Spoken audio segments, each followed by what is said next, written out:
Assalamualaikum warahmatullahi wabarakatuh. Salam sejahtera bagi kita semua. Salam, Om Swastiastu, Namo Buddhaya, salam kebajikan. Berikut hasil analisis dan identifikasi yang saya buat setelah menyaksikan tayangan video tersebut. Sinopsis. Video ini menampilkan penerapan pendekatan Bagja oleh seorang guru untuk menciptakan lingkungan belajar yang nyaman, menyenangkan, dan memberdayakan peserta didik. Guru memulai dengan menuliskan penyemangat belajar di papan tulis, mengajukan pertanyaan tentang apa yang disukai peserta didik dari kelas mereka sendiri, dan mendorong mereka untuk mengenali aset dan potensi yang dimiliki.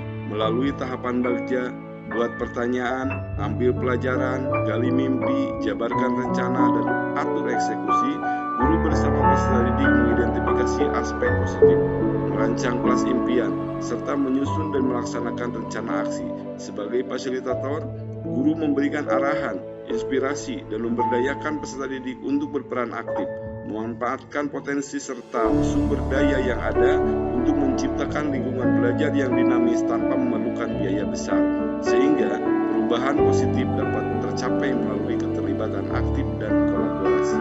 Berdasarkan tayangan video praktik baik yang telah saya saksikan, saya dapat mengidentifikasi bagaimana seorang guru menerapkan pendekatan Bagja dalam pembelajaran, sekaligus menggali visi, prakarsa perubahan, dan langkah-langkah konkret yang diambil dalam setiap tahapan. Peran penting pemimpin pembelajaran dalam memfasilitasi proses perubahan juga menjadi sorotan utama dalam proses ini.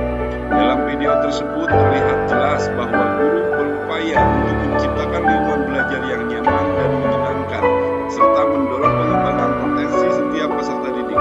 Hal ini terlihat dari cara guru mendorong peserta didik untuk berpikir kritis, menggali kelebihan dan kekurangan mereka, serta bekerja sama dalam kelompok untuk menciptakan kelas yang inspiratif. Berdasarkan analisis visi, sekolah yang dapat saya perkirakan adalah menjadi sekolah yang berpusat pada peserta didik, menciptakan lingkungan belajar yang nyaman dan menyenangkan, serta mendorong pengembangan potensi setiap peserta didik secara optimal, sehingga mereka tumbuh menjadi individu yang mandiri, kreatif, dan berkontribusi positif bagi masyarakat.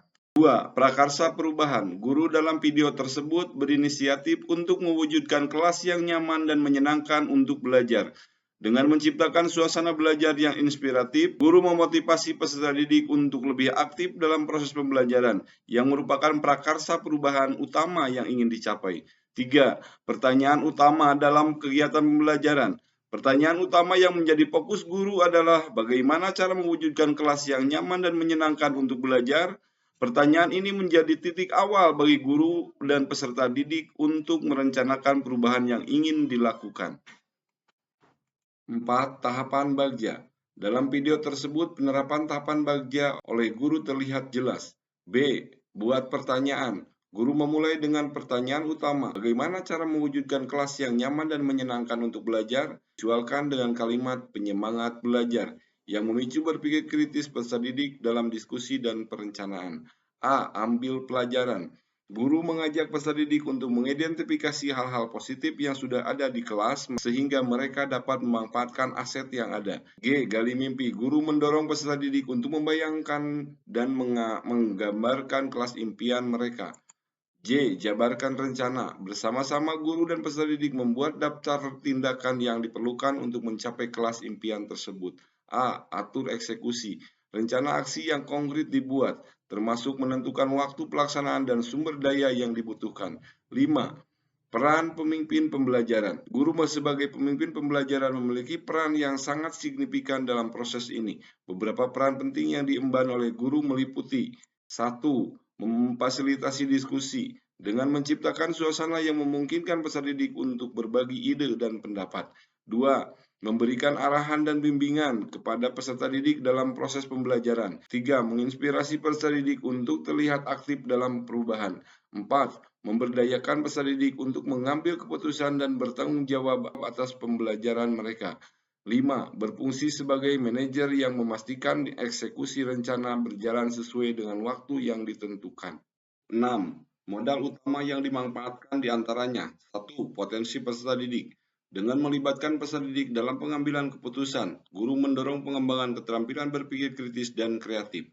2. Sumber daya yang ada. Guru memanfaatkan sumber daya yang tersedia baik di dalam maupun di luar kelas untuk menciptakan lingkungan belajar yang efektif tanpa biaya besar. 3. Keterlibatan peserta didik. Dengan keterlibatan aktif peserta didik, motivasi belajar dan rasa memiliki terhadap kelas meningkat. 7. Implikasi untuk praktik pendidikan. Penerapan Bagja dalam video tersebut memberikan beberapa pelajaran penting bagi praktik pendidikan secara umum. 1. Guru perlu menerapkan sebagai fasilitator yang mampu menciptakan lingkungan belajar kondusif. 2. Keterlibatan aktif peserta didik dalam proses pembelajaran membuat pembelajaran lebih bermakna dan relevan. 3. Pemanfaatan aset yang ada menunjukkan bahwa perubahan signifikan bisa dicapai tanpa harus bergantung pada sumber daya besar. 4. Kolaborasi antara guru dan peserta didik menghasilkan solusi kreatif dan inovatif. Berikut saya paparkan hasil identifikasi lanjutan. 1. Keterlibatan siswa. Siswa terlihat sangat aktif dalam setiap tahapan Bagja.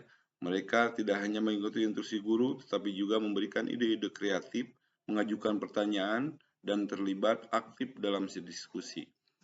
Hal ini terlihat jelas saat mereka bersama-sama merancang kelas impian, membagi tugas, dan memberikan masukan terhadap ide teman sekelas. 2. Perbedaan tingkat keterlibatan. Ada beberapa siswa yang lebih dominan dan aktif dalam berpartisipasi dibandingkan siswa lainnya. Perbedaan ini mungkin dipengaruhi oleh faktor-faktor seperti kepribadian, rasa percaya diri, dan minat terhadap materi pelajaran. Hambatan dan tantangan. Guru menghadapi beberapa hambatan seperti perbedaan tingkat pemahaman peserta didik dan keterbatasan waktu. Namun, hambatan ini diatasi dengan memberikan bimbingan tambahan dan membagi peserta didik dalam kelompok kecil untuk memudahkan diskusi. Pengukuran hasil dan pengembangan profesional. Keberhasilan dapat diukur melalui peningkatan partisipasi, suasana kelas yang lebih kondusif, dan perkembangan keterampilan berpikir kritis dan kreatif peserta didik. Pengalaman ini juga meningkatkan kompetensi guru dalam merancang pembelajaran yang berpusat pada siswa, merancang pembelajaran yang berpusat pada peserta didik, memfasilitasi diskusi, dan mengelola kelas. Jadi dapat disimpulkan bahwa penerapan Bagja yang ditunjukkan dalam video tersebut memberikan contoh yang inspiratif tentang bagaimana perubahan kecil dalam pendekatan pembelajaran dapat membawa dampak besar. Pendekatan ini tidak hanya menciptakan kelas yang lebih menyenangkan dan efektif, tetapi juga mengembangkan keterampilan penting seperti berpikir kritis, kreatif, dan berkolaboratif pada peserta didik. Sekian dan terima kasih. Salam guru penggerak.